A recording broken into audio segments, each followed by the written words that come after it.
Hello, and welcome to the Housing Cooperative meeting of the Interagency Working Group on Cooperative Development. We're going to get started today with a couple of housekeeping items to ensure you are familiar with the Teams platform. The session is being recorded. If you are not comfortable being recorded, you may leave the session by clicking the red Leave button. This slideshow shows a screenshot of the control panel that we see. It may look different depending on the device you are utilizing. The number 1 is over the mute button. At this time, everyone needs to ensure their microphone is muted. As a courtesy, please be sure to mute your microphone if you are not speaking. Number 2 is the chat button. Once it is clicked, the chat box on the right should appear. You can submit questions, attachments, and messages to presenters, panelists, and attendees throughout the session. You may also communicate or request assistance with technical difficulties here. Number 3 is the raised hand button. If you would like to provide your questions, comments verbally during the Q&A session, raise your hand, click the button, and the moderator will call on you to unmute. Number 4 is the leave button. If you need to leave the listening session for any reason, please click the leave button. Closed captioning. While not identified on this slide, if you would like to view live captions during today's session, please click the ellipses, which is the 3 dots. Click on Language and Speech and choose Turn on Live Captions. And now we are going to go to a video from our Rural Business Cooperative Service Administrator, Dr. Karama Neal. Oh, thank you very much for being here for this first of a series of 2023 sector-specific meetings of the Interagency Working Group on Cooperative Development. This Interagency Working Group provides an opportunity for federal agencies to learn from the private sector about the efficacy of cooperatives as an economic development engine. Meetings also allow private sector and federal agencies to brainstorm about how programs can best help cooperative businesses. The cooperative business structure formalizes the cooperative practices that are common across human cultures. Here at the Rural Business Cooperative Service, where I serve as administrator,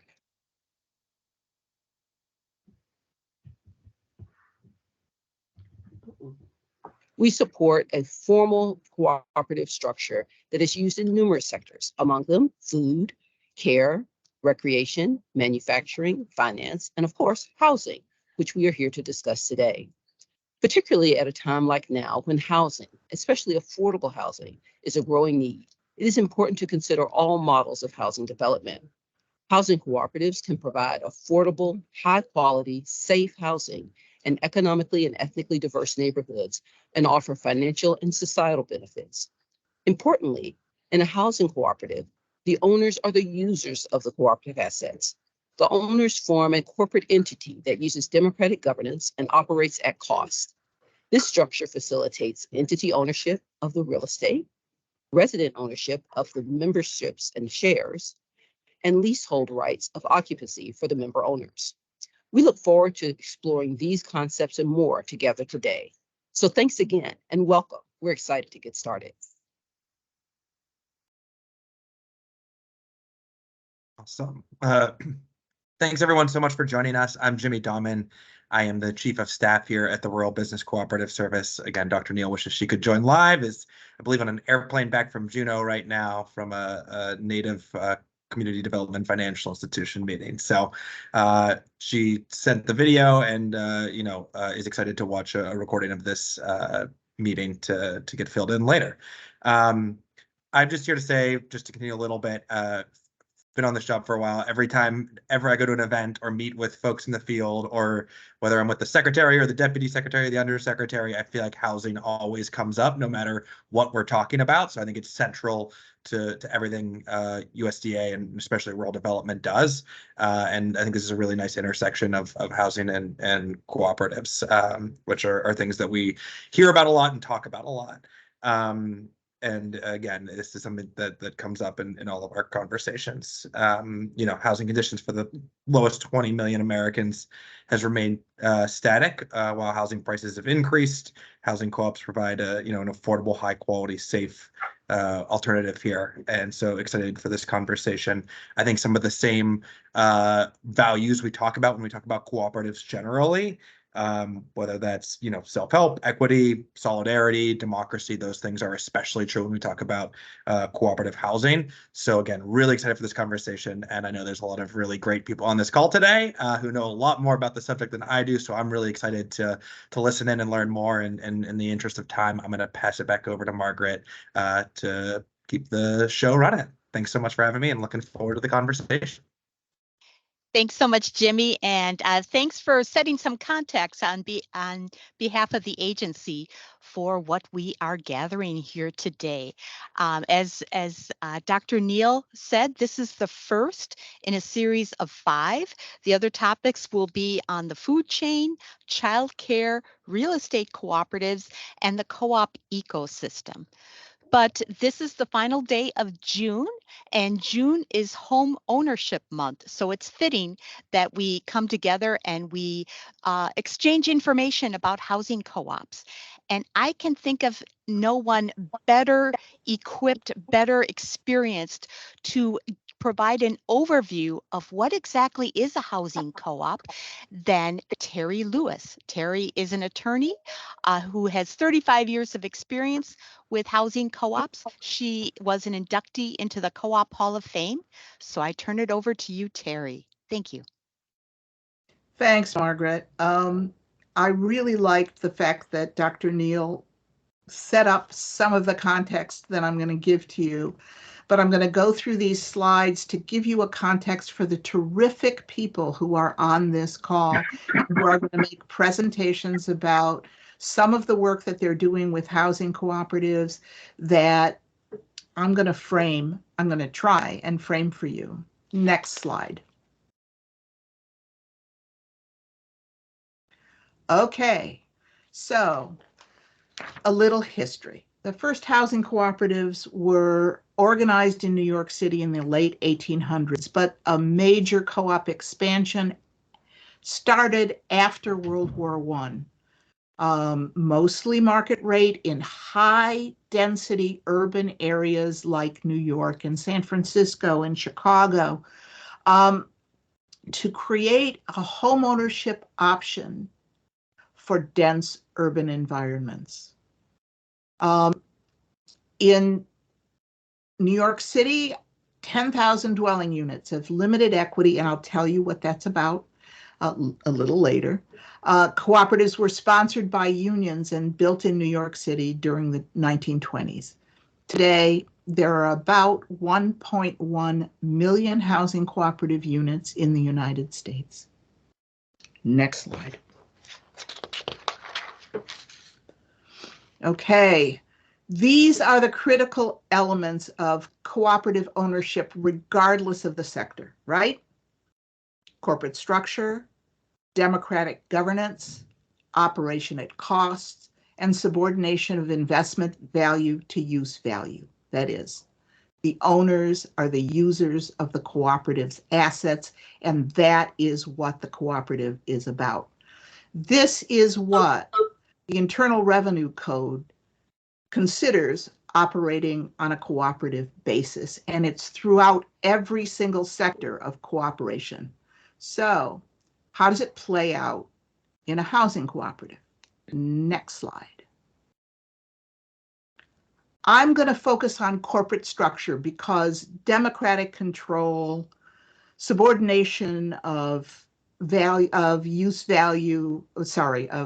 investment value to use value, and operation at cost are pretty clear and obvious with one little caveat about operation at cost.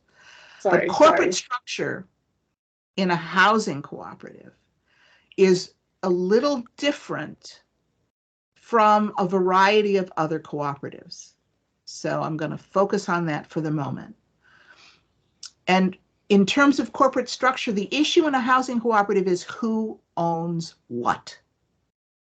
The cooperative corporation owns or leases 100% of the real estate.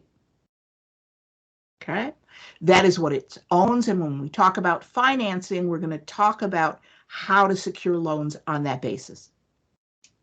The members each own cooperative interests, and that is comprised of two things that are always combined. Can't have one without the other. And the first is an undivided interest in the assets of the cooperative corporation. Okay. Plus a perpetual right to occupy a specific dwelling unit owned by the corporation. Little caveat here. It's a little different when you talk about manufactured housing cooperatives or other land-only cooperatives, but I'm going to leave that for that discussion later on. Next slide. Okay. Cooperative ownership is incredibly flexible, and you're going to hear a lot about this as we go through the presenters. But you can have variations in building type, you can have variations in resident demographics, you can have many ways to balance affordability and wealth creation, and I'm going to focus some on that. And you can have variation in the ownership form itself, and I believe that we're going to cover so many of those in terms of the other presentations. Next slide. So, cooperatives can also create communities of choice. And we're going to have people talking about various communities of choice that have created housing cooperatives. And this is so valuable, but the notion of a community of choice is that it starts with deliberate formation and an affinity group based on shared values or shared needs or both. And it creates a sense of ownership and comfort.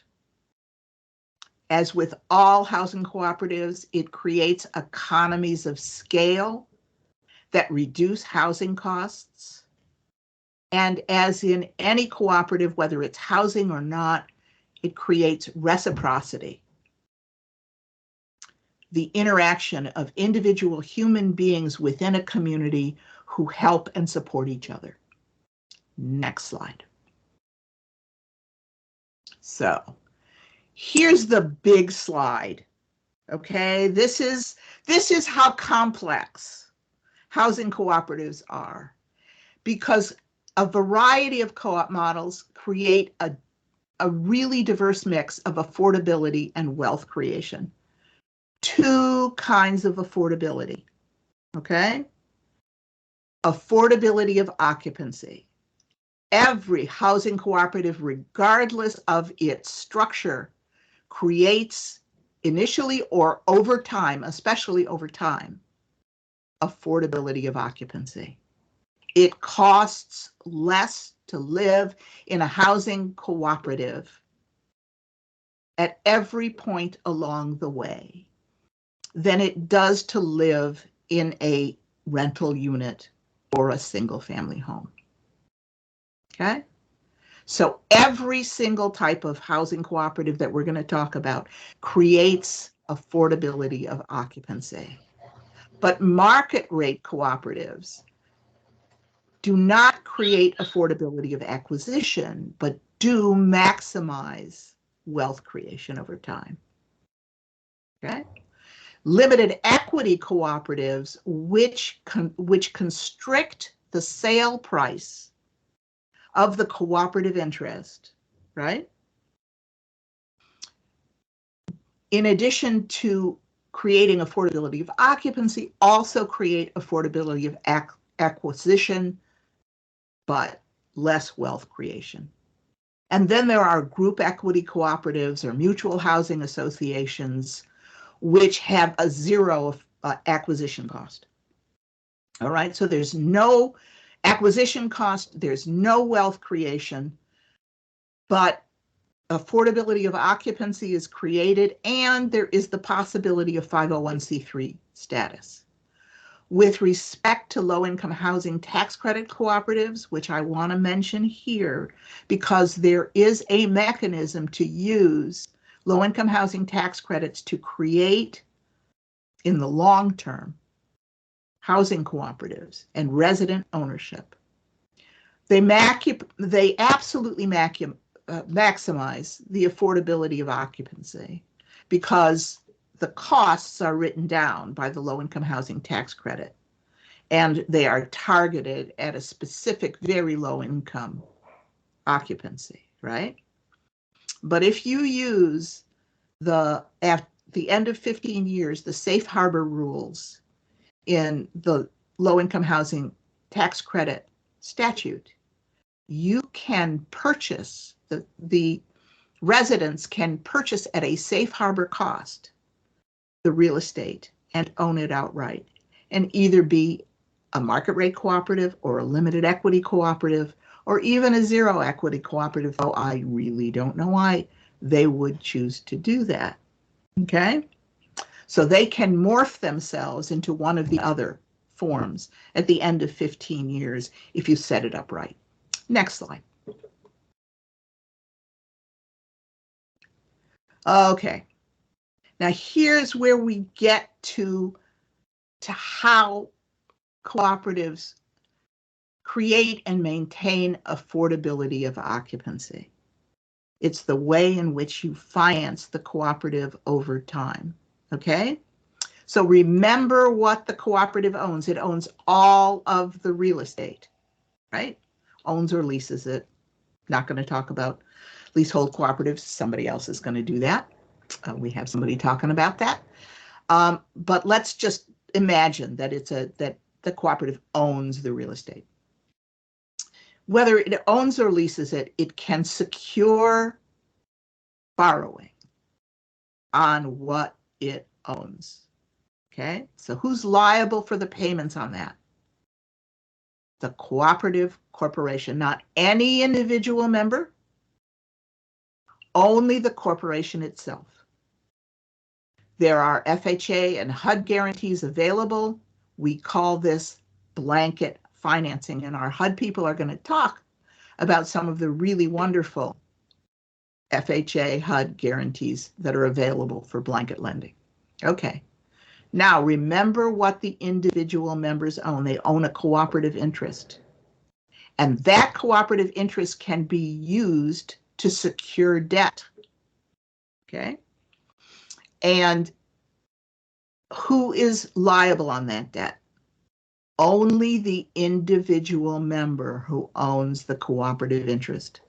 Not the cooperative corporation, just the individual member. Okay? They're called share loans, and Fannie Mae will buy them.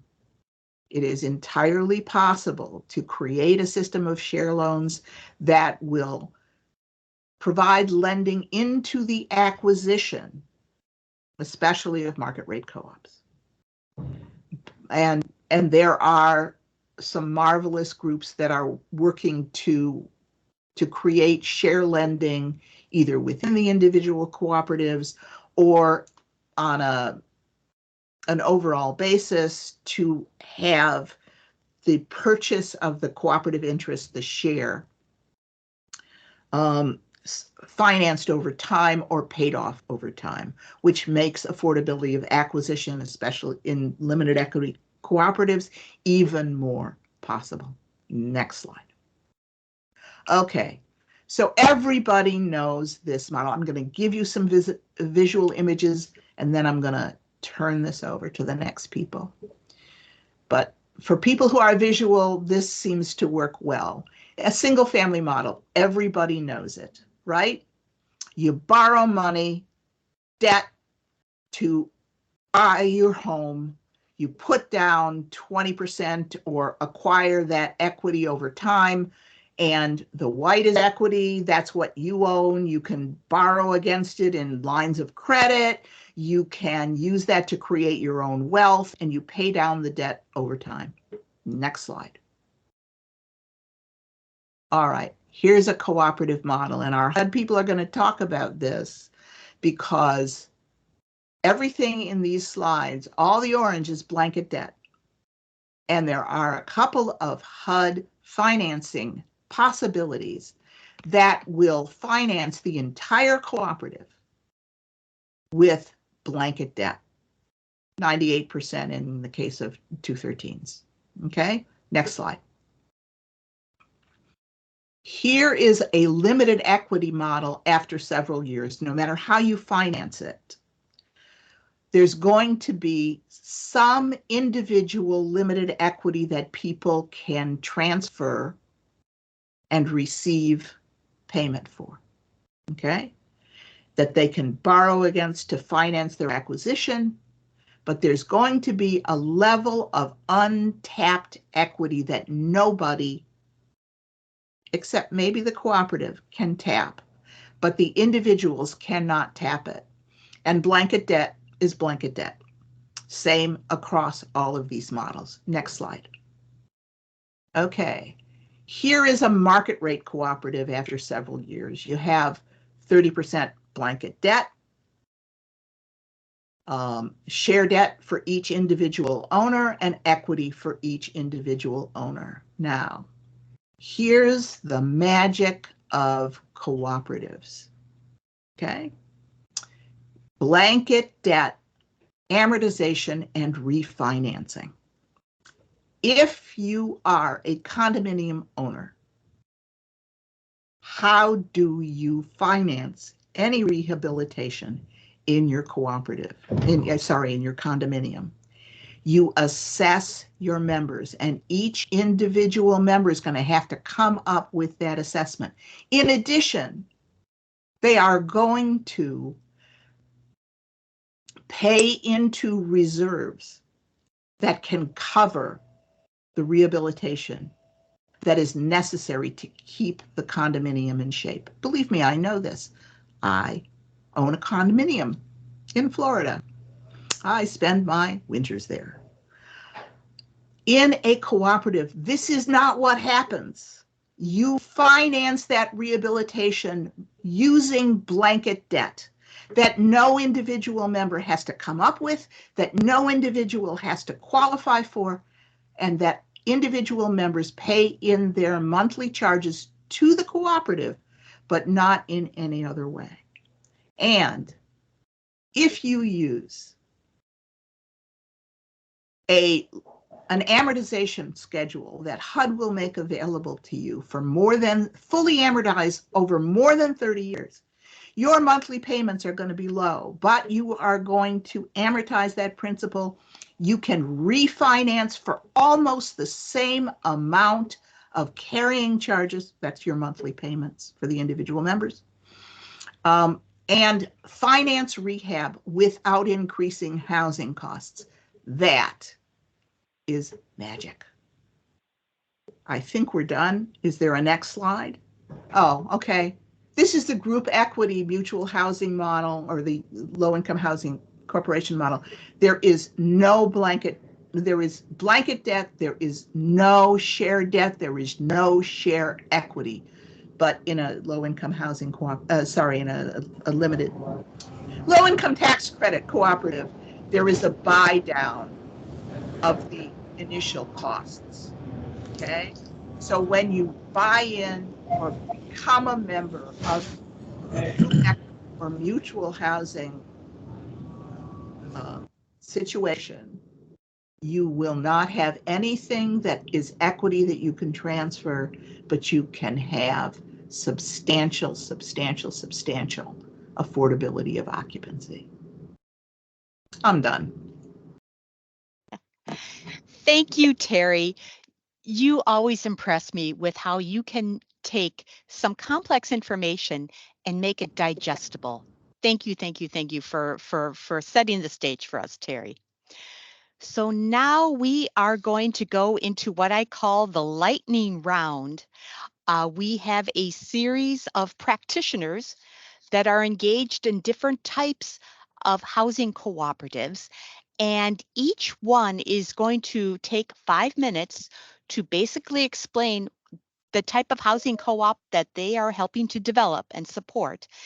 And they have the option, they can provide some suggestions of what unique aspects of their particular type of housing co-op that should be taken into consideration when it comes to federal programs. So number one, the type of housing co-op that you're working with, and any suggestions to the federal family for interacting with your type of housing co-op. So 5 minutes apiece, and this is just to give a flavor for the wide variety of housing co-op types that are out there and the creativity. So we are going to start with the Dean of Housing Co-ops, Mr. Andrew Riker. He's with the Urban Homesteading Assistance Board, and he's going to give us some best practices. Unmute. Can everybody hear me? Excellent. So I'm Andy Riker, and I, until recently, was the executive director of UAB. I'm now retired. But anyways, I want to tell you a little bit about the work we did. UAB, the Urban Homesteading Assistance Board, is a New York City-based nonprofit. And over the past 50 years, UAB has helped to organize, develop, train, assist, and steward about 1,300 co-ops, which are made up of about 1,500 buildings with about 30,000 units of housing. On average, there are about 20 units each one, but they range from 3 units, a tiny co-op, to several hundred units as co-ops go. And one of the things that we've learned over the years is we like to sort of own our problems and issues and failures.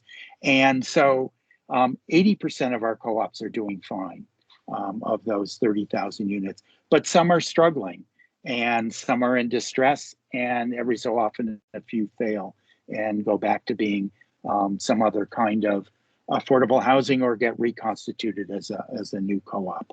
But one of the things I like to point out when people like to criticize co-ops of being difficult and failing is that all but one of those 1,300 co-ops was a failed rental before it was a co-op. And it was taken over by the city for non-payment or abandonment. And that one building was a new construction in Midtown Manhattan. So that co-ops have a very strong track record of providing successful, affordable housing. One of the things that we've learned over all these years is that cooperative housing is a process. It starts with development, but that's only the beginning. And the real part of housing is what happens in the next 50 years after folks become their co-op homeowners and start running their co-op. And I don't need to talk about, because Terry did such a good job, how we underwrite them and how we use blanket mortgages in order to not have to use the credit of the individual homeowners, so that we can create affordable housing and make it affordable to those that we wish to serve. But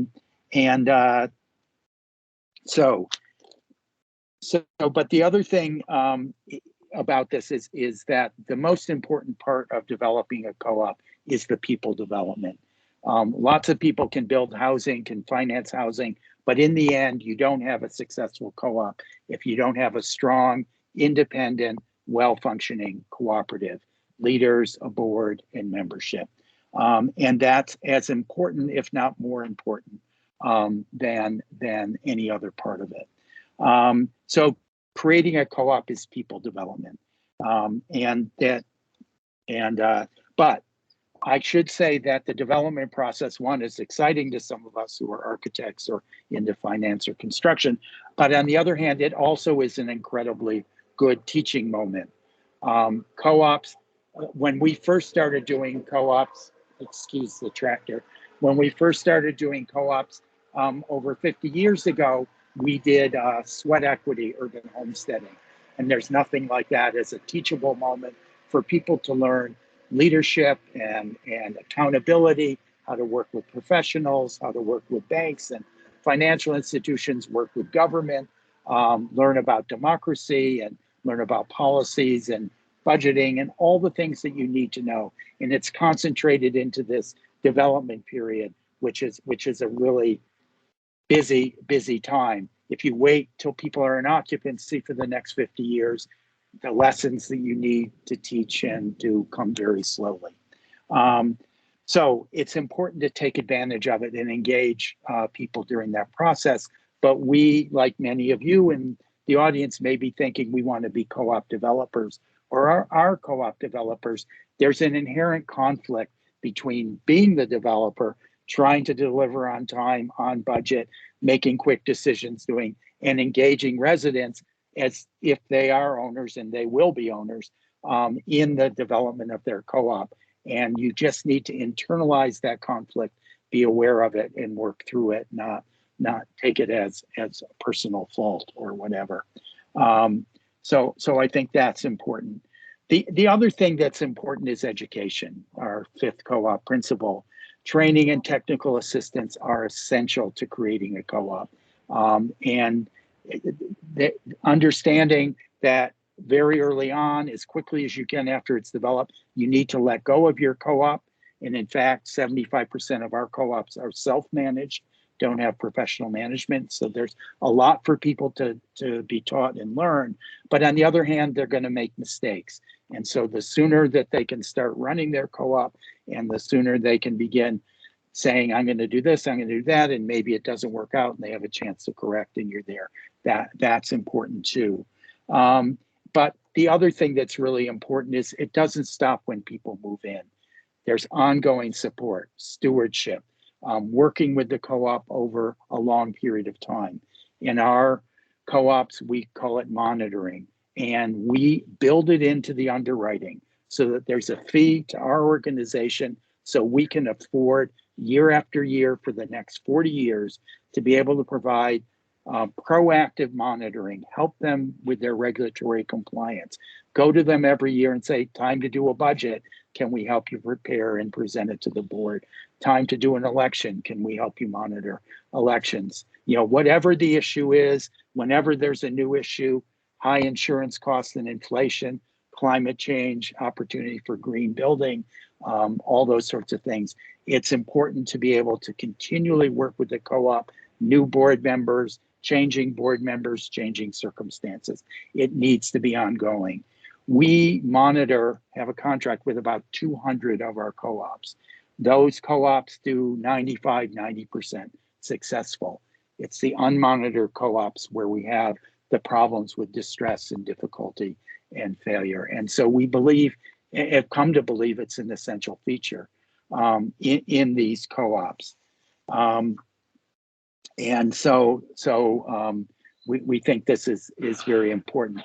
The last thing I would say is having a community of strong, independent co-ops is the best thing that an organization like we can do to have advocates, allies, when we're trying to get city government to change regulation or working with the federal government to pass legislation, or when we have a problem in a neighborhood. Co-ops make strong allies and advocates and have a much louder voice than a nonprofit like we are in advocating for what we need with state, city, federal officials, our elected leaders, whoever it might be. So I'll just leave it there and wait for the questions. I don't know if I made my 5-minute limit, but yes. I tried. Thank you. Yes, thank you, Andy. You covered a wealth of information in 5 minutes time. So thank you for that. And next up, we have Brel Hutton Opaleki. He is with the North American Students of Cooperation, commonly known as NASCO, and they are an organization engaged in group equity housing co-ops, and they too have decades of experience to share. Brel.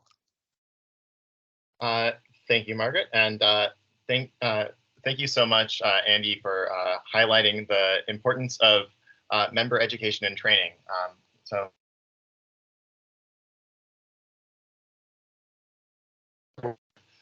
organizations that are starting new group equity housing cooperatives in both the US and Canada. We're a membership organization that's served group equity housing co-ops since about 1968. We provide education, operations, and real estate development services to our member co-ops.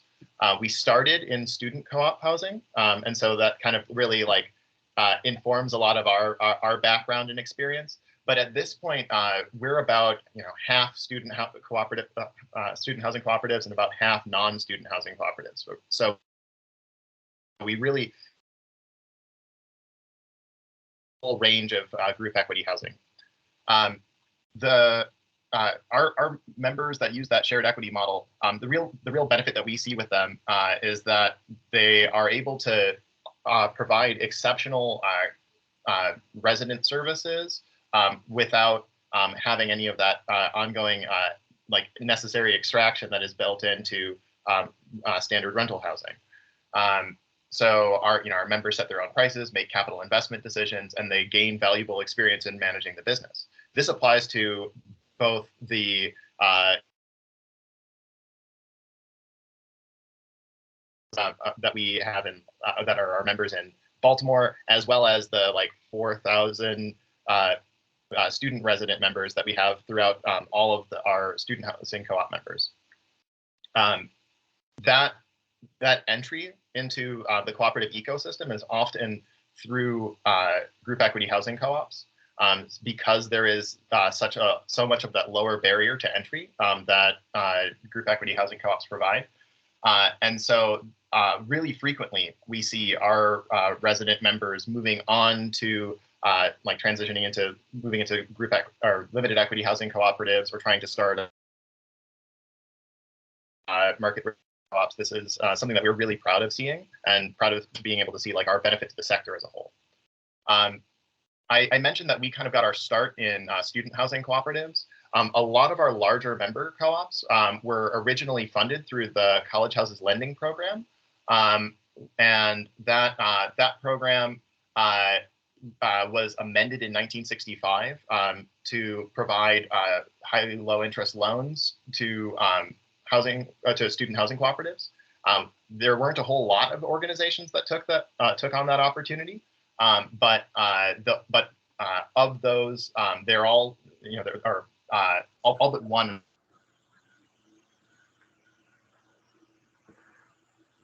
and are providing low-income student housing to thousands of members. Terry brought up in the intro the fact that group equity housing cooperatives are often eligible for 501c3 status. While that is absolutely the case, the mechanical reality that we run into is often when engaging with the IRS, that because all of the other models of cooperatives they have an ownership interest, we often get rejected out of hand because we're called a cooperative when applying for a 5.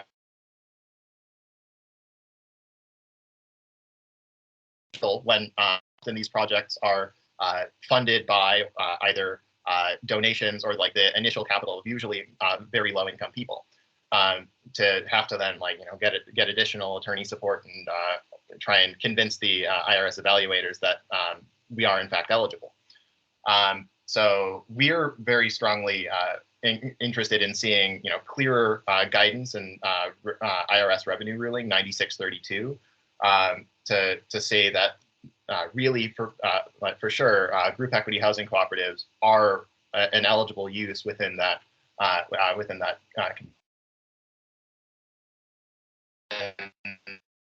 lastly, I think we're always interested in supporting all of the different TOPA work that people are doing, the Tenant Offer to Purchase Acts that are that show up all around, and we really would like to see more ongoing support to kind of like push municipalities and states to take on advocating for TOPA a little bit more, and also making sure that permanent affordability is available in group equity housing co-ops and limited equity housing co-ops is prioritized in those acts. And I'll yield my time. Very good. Thank you, Brel. That was quite helpful.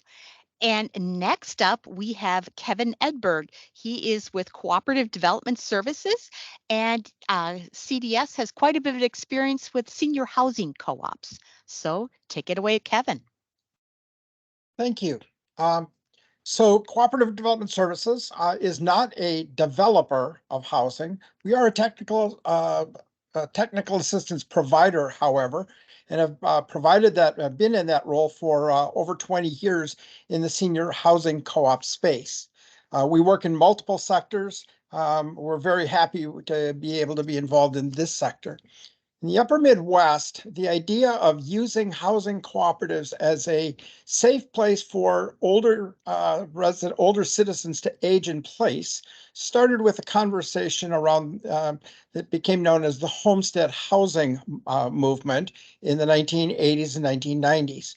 That model did create successful cooperatives, but the development model itself was not financially sustainable. But the idea of seniors living cooperatively and aging in place in communities where they have lifelong accumulations of family and friends and their doctors, their healthcare, etc., was a powerful motivator. And a number of individuals in the upper Midwest began rethinking, how do we do cooperative development in creating these cooperatives? And what has emerged is a market-driven approach where independent developers are leveraging capital. They are supported by a key federal program that makes that financeability relevant. And through education, we have been able to deal with the conversations of market rate developers building buildings, not viewing them as as their fiefdoms for ongoing management services, but they're a transition to an independent board made up of co-op owners and members has been a key part of that. Today we have approximately 150 senior housing co-ops that are using this model. We're finding them in 12 states. The largest two states are Minnesota and Iowa, but we are definitely seeing expansion in places like Nebraska, Colorado, and a wide variety of other states. So this model is catching on. It's being driven by for-profit developers who want to sell into the senior market. They are building for the senior market. And what happens when they are doing that is that they are bringing their expertise in. What does the market want and need? How can it be created and supported over time? And particularly as we're now so we are now seeing baby boomers moving in. That's a relatively recent feature. Each generation brings their own dramas and traumas to group living, and we see that in that adaptability. But the key part about bringing the market rate developers in is that they are able to be very focused on that customer. What are the attributes of the buildings that people want, and they could design and build from that. And because they are doing multiple cooperatives, multiple buildings, they are able to leverage that experience over time and bring that automatically into the design and build process. So to move to the kind of the key points. Our observation in the upper Midwest is that housing co-ops generally operate in silos. We have sectors of housing co-ops. Our sectors don't necessarily talk to each other very often. I think this convening is awesome because it starts creating some of those sinews across silos. That's necessary, I think, for all of us if the housing sector, the cooperative housing sector, is to grow and expand. There's a reason why Andy Riker is also in the Cooperative Hall of Fame, along with Terry Lewis, that his comments about education and the primacy and critical nature of education is just so true. The work that we do in supporting cooperatives is that, number one, we sponsor quarterly webinars on topics of interest. For example, how do you install EV charging systems for your residents who want to have a Prius or whatever that happens to be? So webinars are one key piece. Second key piece is a listserv for managers, especially when dealing with older adults. The other obligations of management and care typically get a little bit complex. And so helping managers networking with their peers via confidential listserv becomes an important tool for identifying issues, researching, providing solutions, sharing them out, and then innovating and iterating. And then the last piece is an annual conference. We just held our 20th conference. The first one was in 2001. We took a couple of years off during pandemic. We had over 370 individuals, mostly board members, committee members, managers from 83 cooperatives present and 370 people. So we were completely thrilled with that last month when we hosted that. We also offer the Senior Co-op Housing Education Program, which is for new residents of senior housing co-ops. And so it's an introductory opportunity to talk about what is a co-op, what are obligations, what are the distinctions about what you own, how you live jointly, et cetera, et cetera. That program has been delivered to about 5,000 residents since its inception. I mentioned the key role of a key government program. That's the HUD 213 program, Section 213. We have somebody on the webinar that will talk in greater detail. That tool has been essential in the growth of this sector because it has provided access to capital that the developers have used to build and finance the ultimately it is the cooperative that uses the blanket mortgage and the insurance that goes with that as a tool to deliver the benefits that Terry was talking about. One of my questions is, how might that program be more widely used, and can we break down some silos to see that program being used in other places, and are there need for some modifications? We find that while some folks grouse occasionally about the requirements of HUD monitoring of the conditions of their loans and the requirements for reserves, it's managing that internal tension that is always present between current affordability and longer-term sustainability. That when it is solely a desire and opportunity to keep your current costs low by not reserving funds for when the roof needs to be replaced, you have this tension between affordability and sustainability.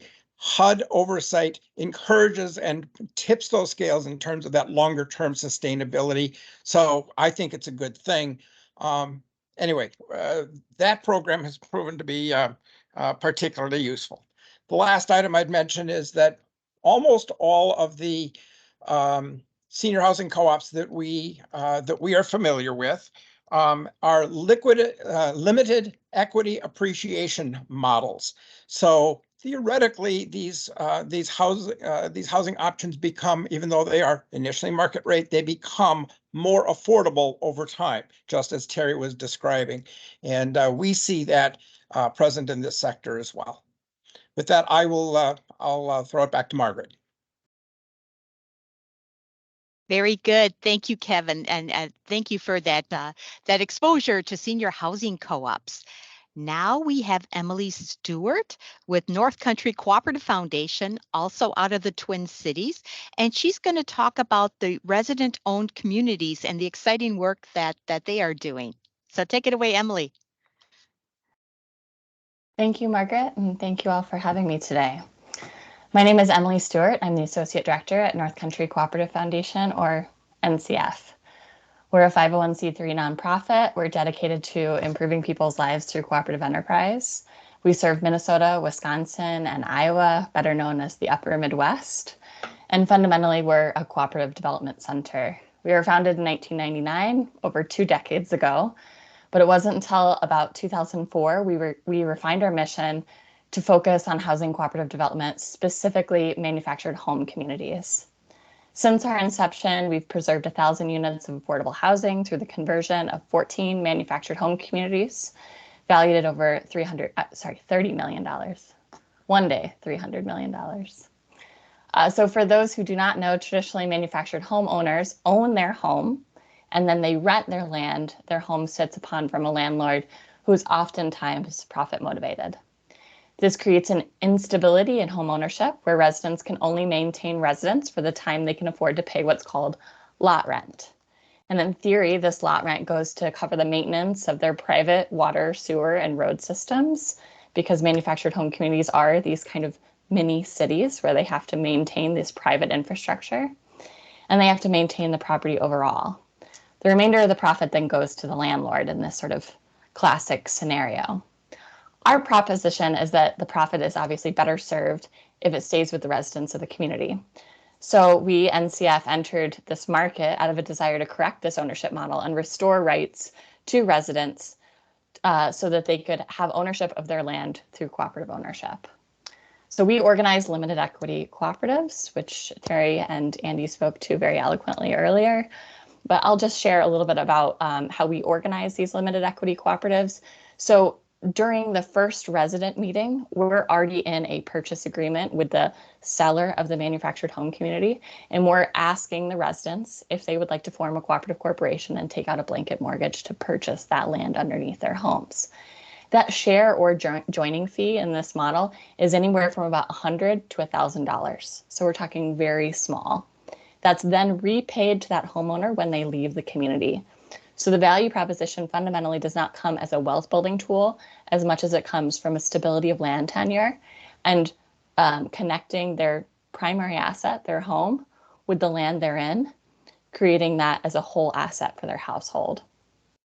So that share then obviously gives them the ability to vote as a member in all matters that are related to the cooperative, as also serve on the board of directors if they so choose.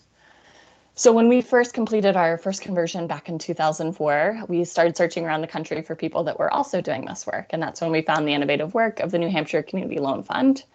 We took a trip out east and we talked to leaders in that region, and at that time became a member of what's called ROC USA, or ROC standing for Resident Owned Communities. This is a national organization whose mission it is to scale the approach to converting manufactured home communities to resident ownership. And at that time, we also became founding members of ROC Network, which is a network of, at this time, 11 nonprofits around the country that do the same work that we do at North Country Cooperative Foundation.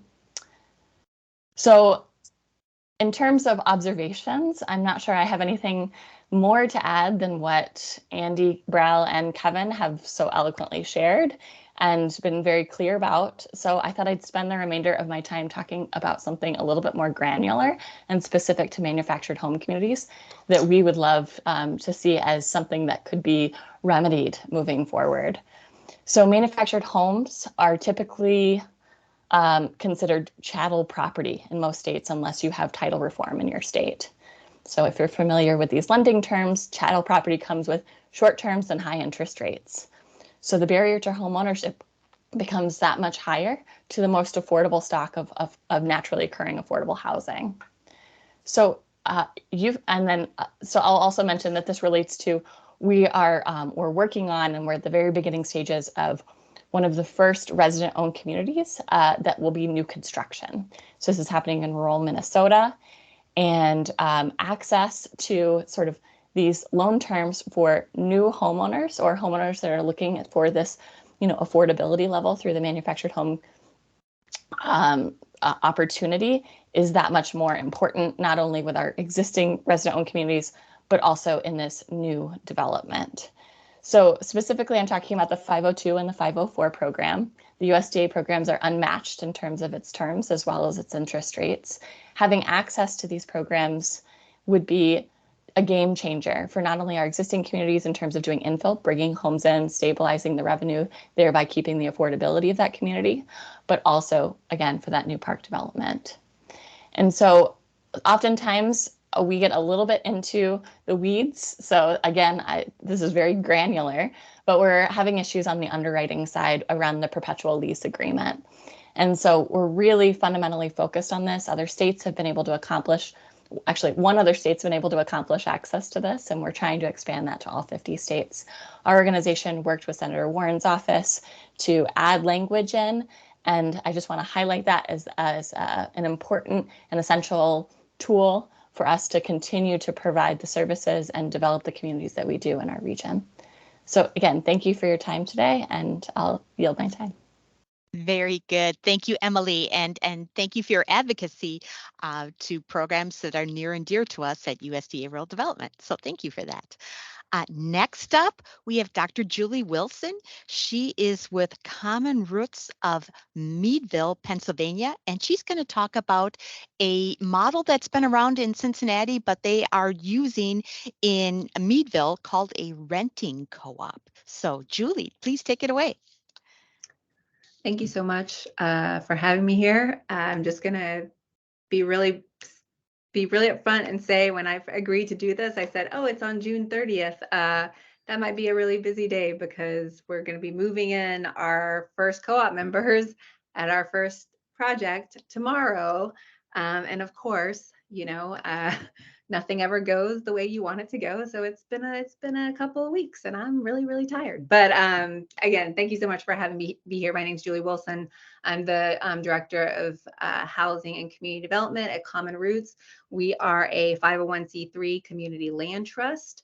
It started out in 2017, all volunteers, very grassroots, really wanting to do cooperative housing, but just a bunch of well-meaning people with other jobs. And I left, I'm a doctor, but I left my tenured position at Allegheny College recently to focus on Common Roots full-time. And so, like I said, we're a 501c3. We are a community land trust now. That's a pretty recent development. And we always knew that we wanted to figure out how to do cooperative housing in Meadville. Meadville is a small rural community, 13,000 people. It's in northwestern PA, so Appalachia, Rust Belt. It's 64% rental. A lot of people are living in very unsafe conditions. It's a relatively poor city. And so for the last several years, we've been talking to residents. One of my comrades is on the call here, Autumn Vogel. She's a cooperative developer, but we've just been talking to people about co-ops and about the model. And there's like a lot of interest, but then a lot of what we were hearing from folks was that we were, to be clear, we were looking at a limited equity kind of co-op model. And, you know, talking to people that work with folks that are housing insecure, talking to residents, it just felt like because of our place and limited resources and that we needed to figure out another way to kind of think about how to do cooperative housing. And so, yeah, we were really fortunate, as Margaret mentioned, to through Autumn, who's here, but to hook up with an organization in Cincinnati called Renting Partnerships. And Carol Smith and Marjorie Spinney have pioneered a really interesting model that is a cooperative, like more of a cooperative program, but it's a little different than the co-ops that we've heard about here. It's closer to a leasehold co-op. But basically what Common Roots is doing is we're saying, hey, you know, we don't want to be a landlord. We don't want to exploit people, right? So we're gonna use our 501c3 status to get subsidies to rehab old blighted properties, make them super energy efficient. Along the way, we're going to be talking to people, working with our community, and we're going to say, hey, here's this house, it's yours, right? There's the people that live there are a resident association. There we call them, it's like the South Main Renting Co-op. They're cooperative members. We talk about the 7 cooperative principles and that structure all of the way that we kind of govern.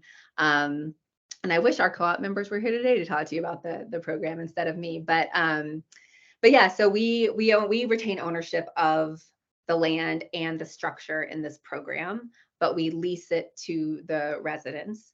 And they make all the rules, they manage it. It's for all intents and purposes, it's their house. It's a permanent lease.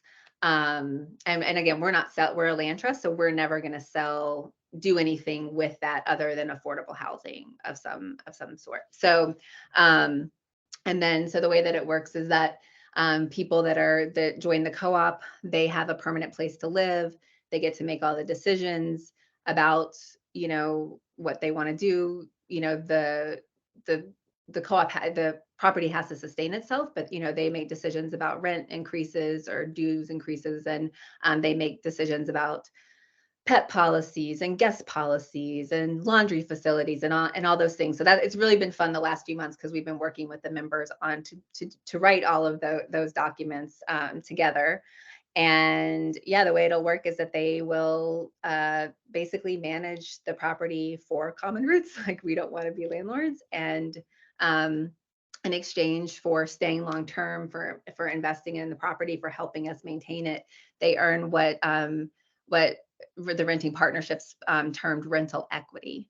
So you know, if we're not having to do a lot of vacancies and turnovers, if people are taking care of the building and part of our mission and part of our organization, that's like saving us money as the property owners that we pass on to the co-op members. So over 10 years, if everything goes well, co-op members would have built about $10,000 in financial credit that is just kind of with the organization. That again, that they talked about as rental equity. It's not an actual ownership, but it's financial credit that people can use and access to put a down payment on a home one day, or to buy a car, or whatever people need it for. So yeah, the idea is to provide you know, housing security that's super affordable, and that people kind of build community and be a part of a place. I mean, one of the things we see in Meadville is 63% rental. People are moving all the time, right? And there's just not good housing. And in the last few years, the rents, as I'm sure everyone knows, have skyrocketed. And Meadville's not our housing market. You know, those of you that live in cities, it's like you can buy a house here, it seems really cheap, but you know, the wages are really low and all those things too. So so yeah, so I think so that's kind of the model. That's what we're doing. I think it's a little different. I would just say one of the things that I think we're struggling with, just to echo what Emily said, is that that there's tools out there with the USDA and the loans, and we're like really small. We're a small community, and like all the projects we're doing are rehabbing these like really small, a duplex, a triplex, right? And so how to figure out the business model and the kind of capital that we need. You know, it feels that when we're working with the USDA, and we're actually exploring like a self-help housing kind of program, but because of the land trust, right? Whatever we do, we need to be able we need that to work with the 502, 504, you know, all those kinds of things. So those are things that we're looking into. And again, I'm sorry, I'm probably not showing up as my best self today because I'm exhausted, but thank you so much for letting me be here. And I'm glad, really happy to be part of the conversation. Julie, thank you, and congratulations on being in the thick of things and actually moving people in as co-op folks. So thank you for that. Next, we have two more presenters in this lightning round. We have Therese Tuttle. She is an attorney out of California that specializes in co-ops, and she's going to talk about Big Wave, a housing co-op for adults who are neurologically divergent. So, Therese. Hi there. I hope you all can hear me. I just put into the chat a link to the website for Big Wave. This is the project we've been working on for a number of years. It's set in, I'm in San Francisco. Half Moon Bay is a former fishing community that is just south of San Francisco on the coast. And until recently, and for me, this is my age, recently is, 20 years ago, until recently, it was, relatively low to moderate income people living in that community. It's beautiful. It's on the Pacific coast. And so it's a very nice place to live, but there aren't, it's rural, it's considered rural. There aren't access to support services like we have in San Francisco for people with learning differences and disabilities. So a group of parents started a nonprofit for their children with these differences many years ago. And now the children are adults, and some of them, their parents have done well economically, and others are still low to moderate income people. But the children have grown up together, and some of them have fallen in love, and it is a community. So the challenge was figuring out how could these people continue to be in community together when many of them didn't have job opportunities that would enable them to remain living in that community, because the background real estate prices had increased significantly over this same period. And so that was really the challenge that we were seeking to address in forming the co-op. One of the families had acreage, which they donated. And this is really what enabled the project to happen at all, was because then having that property free and clear enabled, lending. And we just closed on a $12 million loan to finance the construction of the building, which will be divided between residential units, mostly on the second floor, but some, it's a 2-story building, but some on the first floor as well. And on the first floor, there's space that's to be rented to the county to provide the missing support services for this community, and a commercial kitchen to provide jobs. There's an adjacent farm that is also a place that the members of the community can do work and interact with animals. And, it's a great resource for the community. So since there was the existing 501c3, we decided that it would be best for that entity to hold the property. It then engages with a cooperative formed by the parents, guardians in some cases, and there's a full range of neurological differences. So in some cases, the resident themselves is the member. In other cases, the guardian is the member. And so the membership then enables the person to have a long-term lease, which is a sublease of the area of the building leased by the cooperative. So that structure then has enabled the nonprofit to finance the construction with essentially what's a blanket loan. And the parent community has come together and in their financial modeling figured out a way to enable share purchases of people who have less money, so that all income levels can afford to live together in this community. However, it's taken an extraordinary amount of kind of creative thinking and cooperation and all of the good things that we like to make this possible. And it's going to require continued education over the long term, like Andy was talking about, is going to be really critical to keep this balance in place unless we can figure out some other tools. The main tool that the parents themselves have identified is paying off the loan as quickly as possible to reduce costs, because the primary, once the building is constructed and the relationship with the county service provider is, established, the main cost will be debt service and property taxes. But although we're working on property tax exemption because it will be the 501c3 owning the real estate. So that was an important consideration as well. In any case, the other component is creating affordability for the share buy-in. And so the parents themselves are creating a loan fund to do financing for those that aren't able to buy in at the outset. But many wish to continue this range of affordability options, and that's I would identify that as a challenge going forward.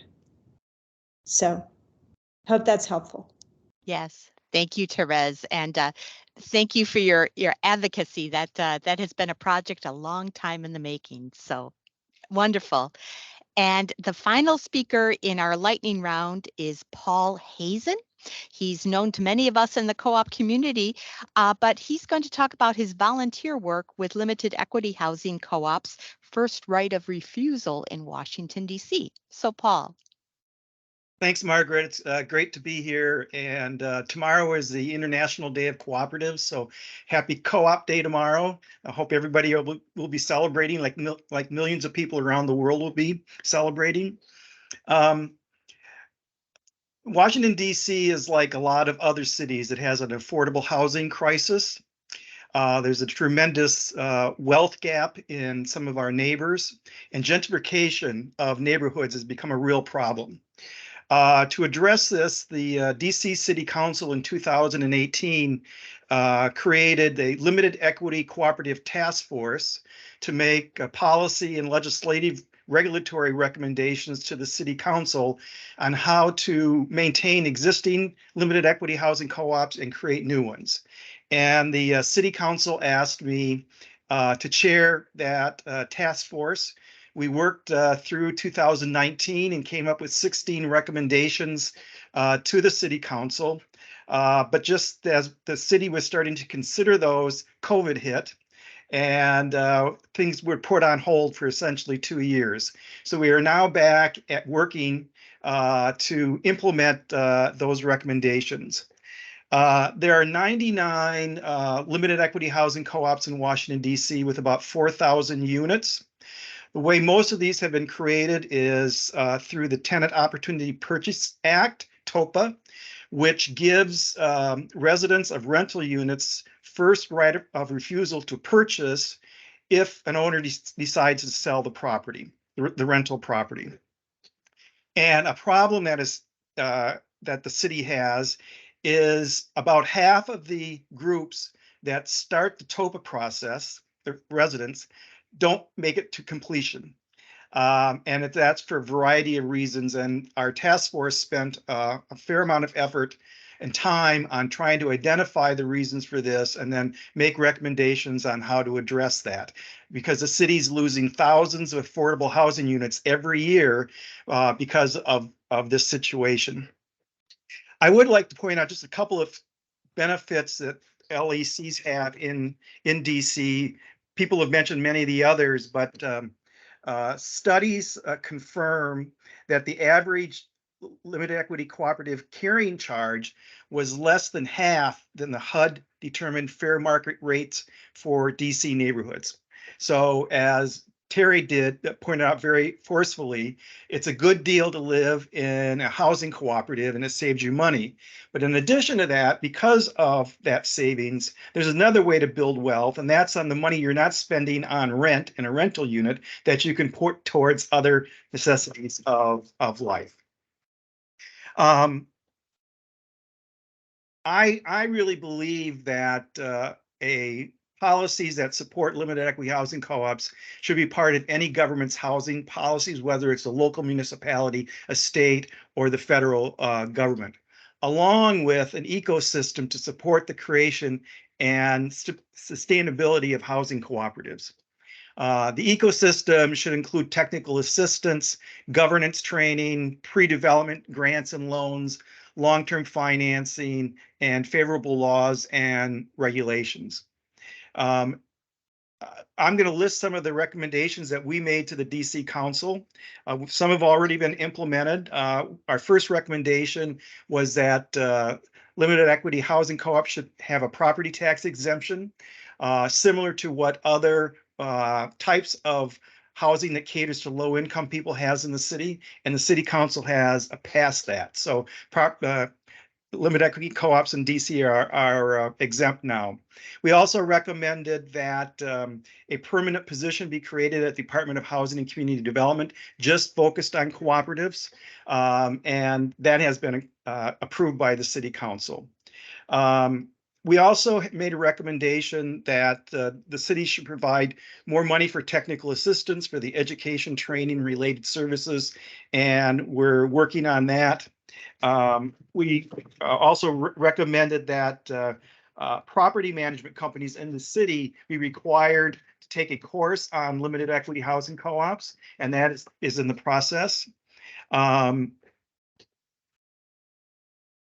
There's my 5 minutes, but just the most important thing is the DC Council has decided to make the task force permanent, and so they have created a limited equity cooperative housing advisory council that will be required to present 2 reports a year to the City Council. We'll have a full-time staff person that will be working on this. So we're really pleased the progress we made, and we hope that we'll be making more progress in the near future. Thanks, Margaret. Thank you, Paul. Great work in Washington, D.C. So now we have about 15 minutes remaining, and this is a huge task. This is a huge topic. So we are going to bring on a panel of federal agency representatives to talk about some of the programs that could be applied for housing co-ops. So first up, we are going to have Andrea Hively. She's the with special programs for the single family housing programs, direct loans with USDA Rural Development. So Andrea.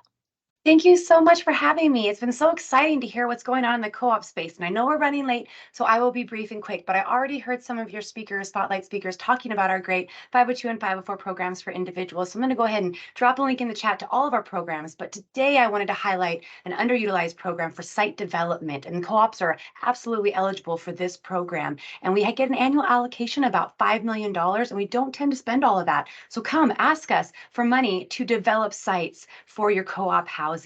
It's typically a 2-year term loan, and the interest rate is set monthly, usually along with the same interest rate as our 502 program. So we can extend that term. We can work with you to make it work. The pictures you're seeing on your screen are actually from Pine Ridge Reservation, where we did a site loan and self-help housing, which I heard mentioned earlier today. So it can be done, and we would love to do it with you. Next slide, please. I'm just going to show real quickly some of the things you can do with this money. We can do the public water system if you don't have money for that. We can purchase the land. We can do excavation. We can get it ready. So please do come to the next slide for me. One more slide. Please contact us so that we can talk you through the application process and see if this is the right fit for you. I'm dropping the site loan program website in the chat, and you have our contact information here, but I'll also put mine in the chat, and I will pass it to the next speaker because I know there's a lot more great information to be shared. Thank you for having me. Okay, thank you, Andrea. And consider this as a opening conversation. There's a lot of creative people here in this space, and they definitely want to speak more with you, Andrea. So next up, we have Amy Bennett. She's with the HUD Cooperative team out of Minneapolis, Minnesota. So Amy.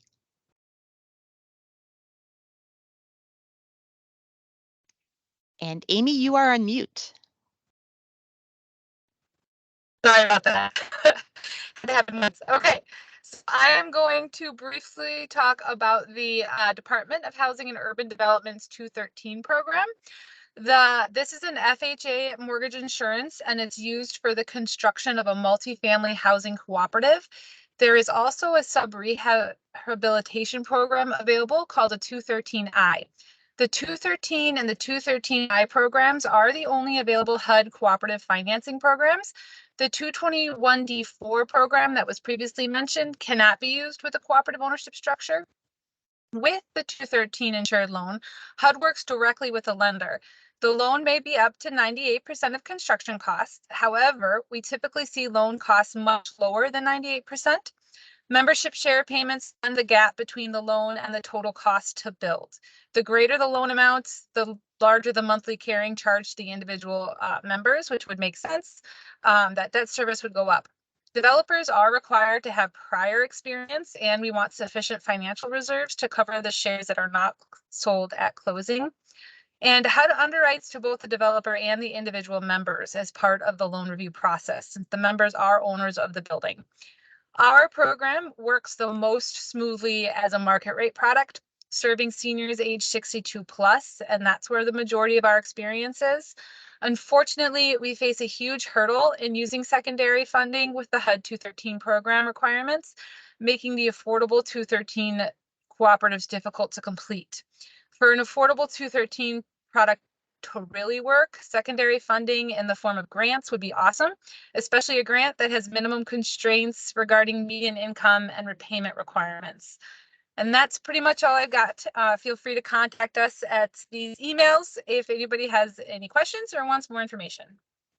Okay, thank you so much, Amy. I know you've got a wealth of experience there in the Minneapolis office, so people will be reaching out, I'm sure, and have reached out in the past. So next up, we have Eric Pechakanis. He is with the HUD, the Community Development Block Grant Program, the Loan Guarantee Program, also known as Section 108. So Eric. Yes, thanks for having me. So I'm part of the Section 108 Loan Guarantee Program, which is a component of the Community Development Block Grant Program, which is a formula grant that goes to local communities of a certain size every year. So what our program is if these communities want to leverage their grant funds for a loan. So we provide loan guarantees and not grants, but this would allow a community to leverage up to 5 times their grant allocation for housing projects, economic development projects, infrastructure projects.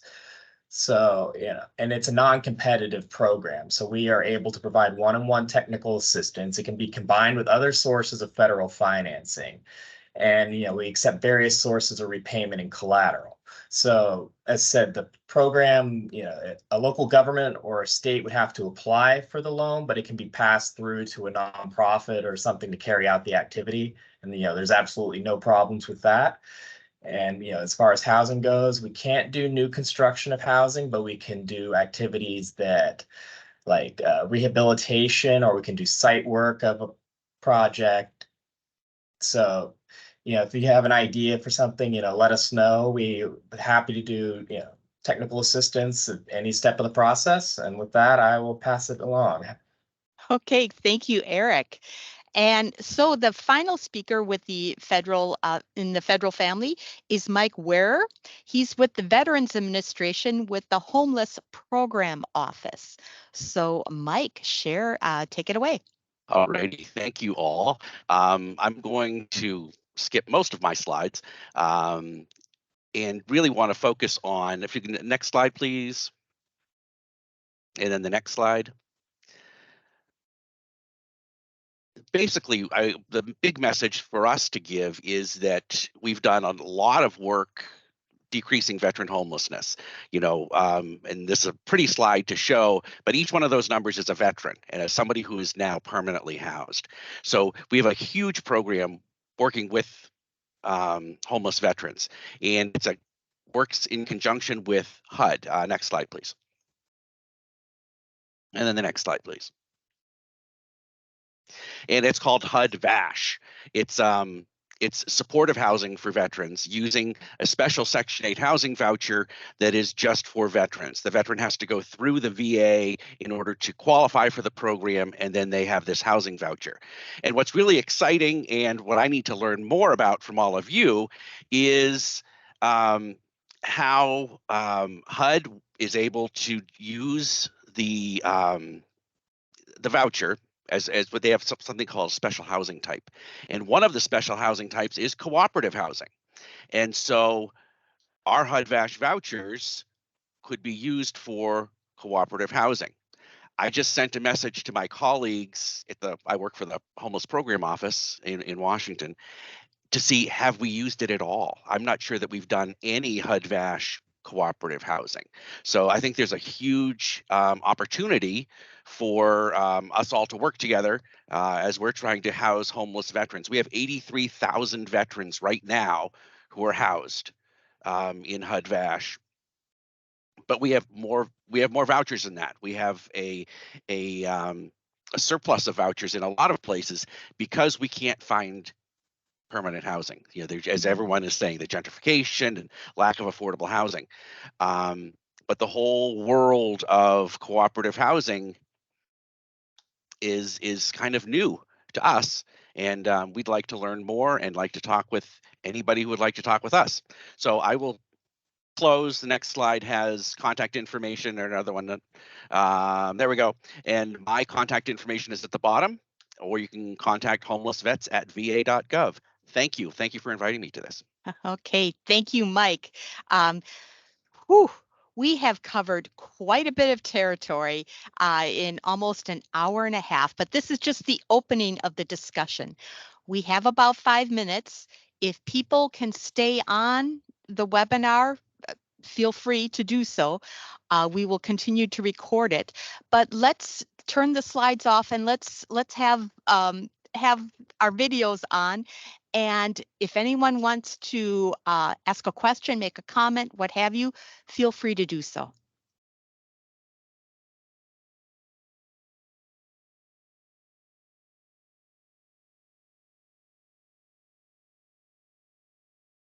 I have a question about the 213 loan program, and this is particularly toward the HUD folks. I did hear that it is most effective and has been used mostly with the senior housing community. I represent the National Association of Housing Cooperatives, and one of our focuses is development of housing cooperatives, and we're really eager to see development of housing cooperatives for families using that same loan guarantee program. Is there any work in that space? And if so, what is that? There's limited for 213. This is Amy. Work, I guess, in that space. What we really come across is unfortunately the cost to build. Co-ops are like a multifamily product is so high. So it's difficult to, the buy-ins, the member share prices are going to cover that gap between the HUD financing and the actual cost to construct the building. And that tends to be quite a lot of money. We've seen in most families, those down payments that we see from seniors might be up to 300,000. We have one coming in that's going to be like 600,000, and that's their buy-in, and that's obviously not an affordable product. So then we get to our families who maybe have a share loan, and then they also have a share payment, so maybe a $30,000 payment plus a share loan to cover up the difference. The problem is they have to qualify. We have to underwrite them through the FHA individual qualifications. So only 31% of their income can go to the housing costs. So what we're really finding is it's very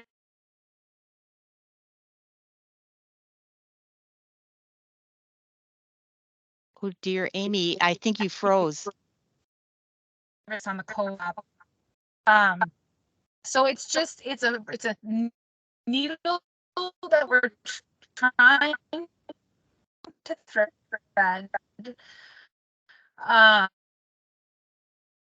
Amy, could you repeat the last part of what you just said? You were freezing, or else if you could type some of your comments into chat.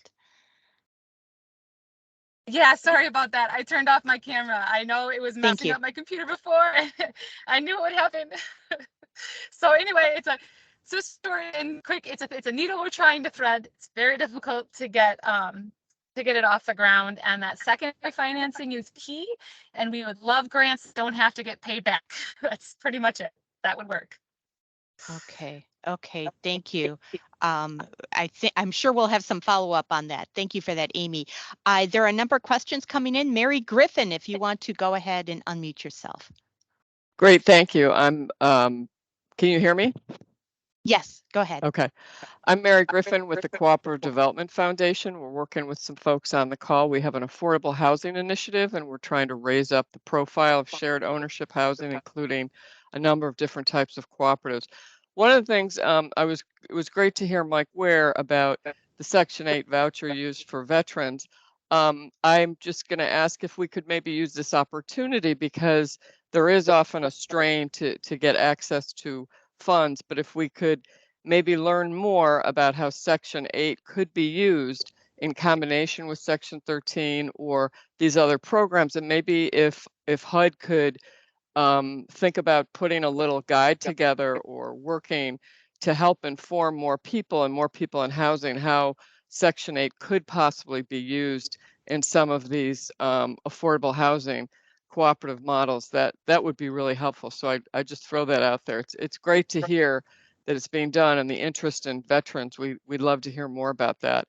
But just thinking that as a next step, because I know everyone wants next steps. As a next step, we'd love to see something like that. Great idea, Mary. Thank you for that. Kevin Edberg, go ahead. So just listening to other presenters on the topics so far, what strikes me is the tremendous challenges faced by one-off projects to organize and construct. And we certainly need to figure out what are pathways for the one-off projects that are locally based, identified for particular populations, etc. But something else that just keeps playing with my brain is do we need to actually cultivate a whole cadre of professional development organizations that specialize in cooperatives that can build and know and understand a target population, whether that's workforce, housing, or pick your favorite slice of the pie, and that can do multiple projects over time so that we actually create ecosystems, not just of developers, but of the technical assistance providers, the ongoing support for ultimate residents, etc. And that we actually, so it's a both and, but that we explicitly identify what does an ecosystem of development and population look like? And I'll leave it at that. Thank you, Kevin. Always thinking ahead. Thank you. Terry Lewis, go ahead. So I'm going to raise some history of the 213 program. When it was, first of all, it's a mutual insurance program. That is, the insurance premiums that are paid in are rebated to the members. And when the 213 program started, every single year, 100% of the premiums were rebated to the members because there were no failures. Now let's talk about how that financing occurred when the program first started. The United Housing Foundation, which started as the Cooperative Housing Foundation, the Foundation for Cooperative Housing, sorry, FCH, created 100,000 units of 213 cooperatives across the country. Most of them were in New York, but there were many elsewhere. The individual members were not, I'm going to say this again, were absolutely not individually underwritten. The way in which the cooperatives were started was that there was a requirement under 213 that 80% of the units be subscribed, and the developers created subscription agreements that were obligations of the individual people, individual subscribers, when 80% of the units were signed up. And that's when the development started. That is, the physical development started. So the developer had an option on the land. They sent out subscription agreements. The subscription agreements were taken up, and when 80% were reached, construction began. The construction lending was separate from the 213 program, but once the building was constructed, the permanent mortgage went into place, and it was 98% of the total construction costs. There were no share loans. There was maybe $300 on individual members, and we could do that again. Done. Ooh. Thank you. Thank you, Terry. Brell.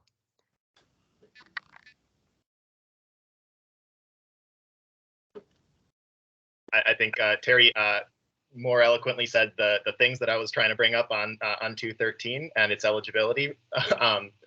I wanted to also just note, right, like we work in group equity development.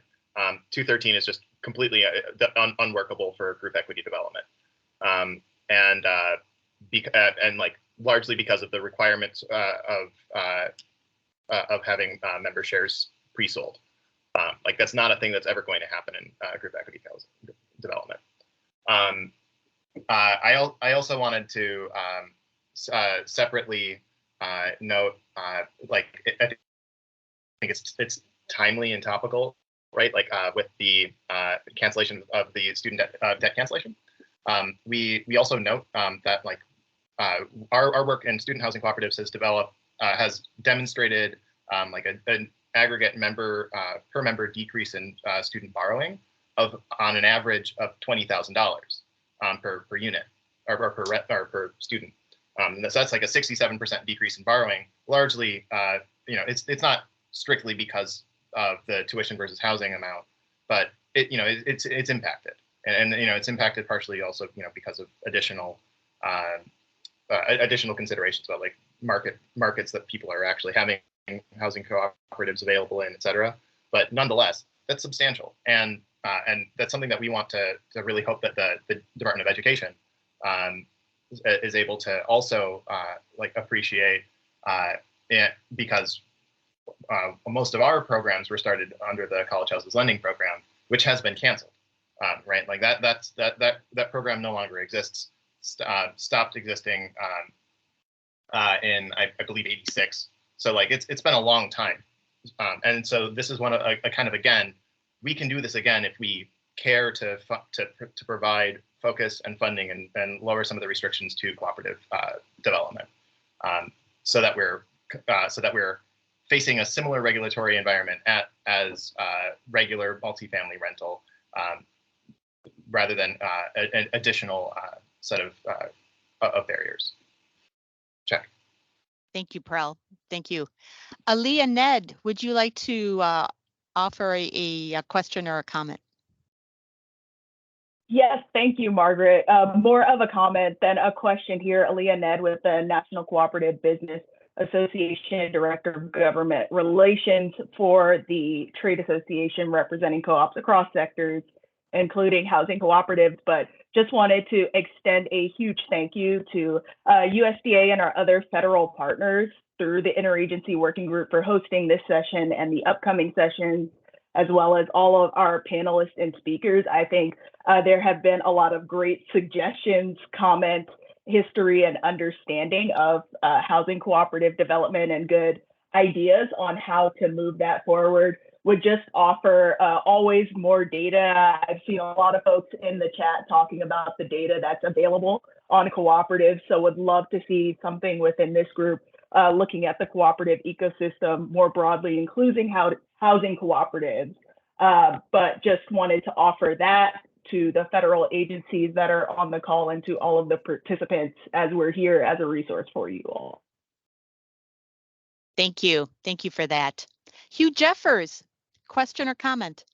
Yeah, I just want to reiterate or follow up on a couple things concerning the 213 program. And I appreciate certainly what everybody, both from HUD has said about it and Terry's comments.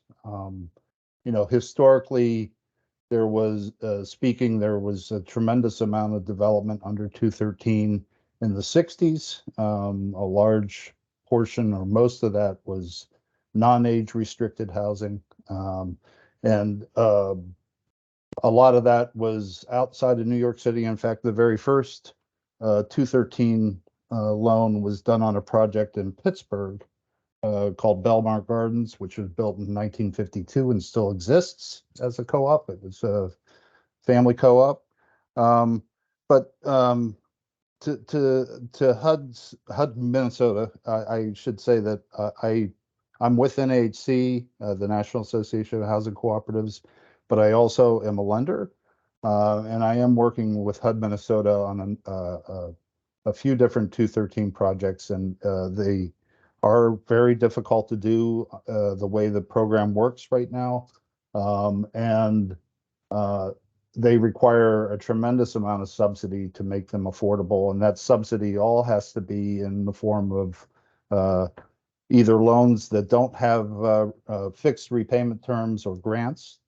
And it's very difficult to get to the 98% loan to cost that's allowable under the pre-sale management style cooperative, because construction costs are so high, and to keep those carrying charges affordable to a certain group, whether you're targeting 80% median income or lower, it's just nearly impossible to get a loan that would reach 98% loan to cost. So there are difficulties, but I also want to state that in the 213 program, there are different development models. The primary model that has been used since 1979, when the program changed to financing mostly senior co-ops, is this pre-sale model, which you can get up to 98% loan to cost. But there's also an investor model. There's a nonprofit model in the handbooks. They haven't been used in a long time. And it's worth exploring those models again to see if there are advantages that we could use, and spur development that way. So I just wanted to, there is some flexibility within the program, and we need to look at, what those old models that haven't been used in decades look like. Well That's all. said. Yes, thank you, Hugh. Last call. Any other questions or comments? If not, thank you. Thank you to our federal partners. Thank you to our cooperative partners. This was an opening for a conversation. Let's continue it. Housing is critical, but we have a brain trust here on this call. We've learned a lot. We've learned a lot over the decades. It's time to apply that, and let's do some housing co-ops. Thank you. Oh, and as a reminder, our next interagency working group on cooperative development will focus on the food chain, the food supply chain. That is on Friday, July 14th from 2 to 3:30 Eastern time. So look forward to the conversation. Thank you, everyone. Have a great 4th of July weekend. Thank you, everyone. Goodbye, everyone. Bye-bye. Thank you.